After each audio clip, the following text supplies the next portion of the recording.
Next question हमारी screen पर given है। क्वेश्चन में गिवन है two blocks small m and capital M where capital M is greater than small m are placed on a frictionless table, है ना। मतलब यहाँ पर कोई फ्रिक्शन प्रेजेंट नहीं है, ये टेबल फ्रिक्शनलेस है।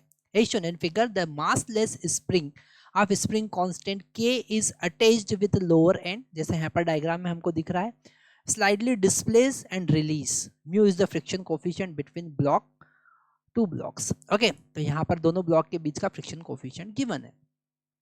अब यहाँ पर A B C D E चार अलग अलग केसेस हमको, पांच अलग अलग केसेस हमको दे रखे हैं और उसमें से कौन सा सही है वो हमको बताना है। सबसे फर्स्ट वाला हम पढ़ते हैं time period of small oscillation of two block. अगर ये दोनों ब्लॉक एक साथ मूव कर रहे हैं तो हम दोनों को साथ में कंसिडर करेंगे, capital M plus small m, और टाइम पीरियड बिल्कुल सही है, ए वाला ऑप्शन बिल्कुल सही है, क्योंकि हमको पता है time period T is equal to होता है 2 पाई रूट एम बाई के। तो एम की जगह यहाँ पर टोटल मास हम लेंगे capital M plus small M divided by के।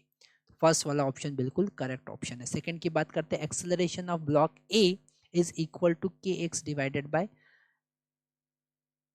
M plus M. ओके, तो अगर हम यहाँ पर देखते हैं कि स्प्रिंग का जो फोर्स है, जो स्प्रिंग फोर्स लगाएगा वो k इंटू एक्स लगाएगा। ओके, और अगर हम उस पर फोर्स की बात करें तो फोर्स को हम लिख सकते हैं k इंटू एक्स, और दोनों ब्लॉक यहाँ पर हम टुगेदर मान के चलेंगे तो capital M plus small m into a is equal to k into x. तो a इक्वल टू हमको मिलेगा k into x divided by capital M plus small m। बिल्कुल सही बात है, बी वाला ऑप्शन बिल्कुल सही ऑप्शन है जो हमने यहाँ पर वेरीफाई किया। सी वाले की बात करेंगे तो magnitude of friction force on the upper block is mu into x m into mu into x divided by capital M into small m। तो यहाँ पर अगर हम मैग्नीट्यूड ऑफ फ्रिक्शनल फोर्स की बात करें, हम सी वाले पार्ट को सॉल्व करने की ट्राई कर रहे हैं अब यहाँ पर, है ना।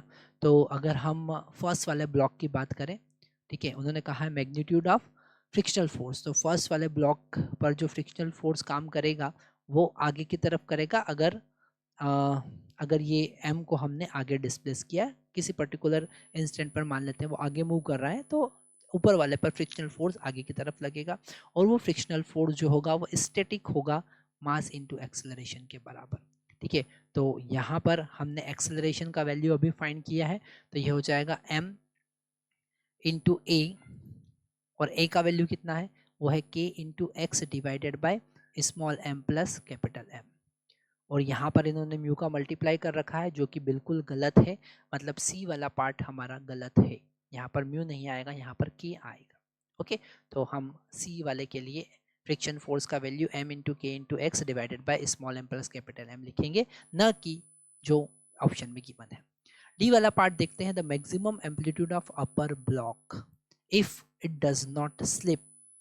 अगर वो स्लिप नहीं कर रहा तो मैक्सिमम एम्पलीट्यूड क्या होगा। तो हम अगर डी वाले पार्ट की बात करें तो मैक्सिमम एम्पलीट्यूड कब होगा, जब एक्सेलरेशन मैक्सिमम होगा। ओके, जब एक्सेलरेशन मैक्सिमम होगा, मतलब अगर हम फ्रिक्शन फोर्स की बात करें, हम अगर फ्रिक्शन फोर्स की बात करें तो यहाँ पर m इंटू ए मैक्स होगा। ओके, और ये फ्रिक्शन मैक्सिमम कब होगा, जब फ्रिक्शन फोर्स का value mu into m g के बराबर होगा।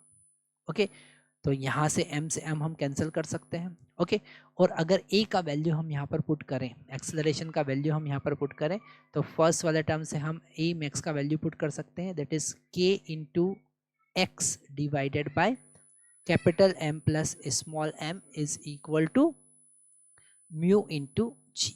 और एक x का वैल्यू क्या होगा, उन्होंने कहा है मैक्सिमम एम्पलीट्यूड, मतलब a, और मैक्सिमम एम्पलीट्यूड की ही बात कर रहे हैं, तभी तो म्यू एम जी हम लगा रहे हैं, है ना।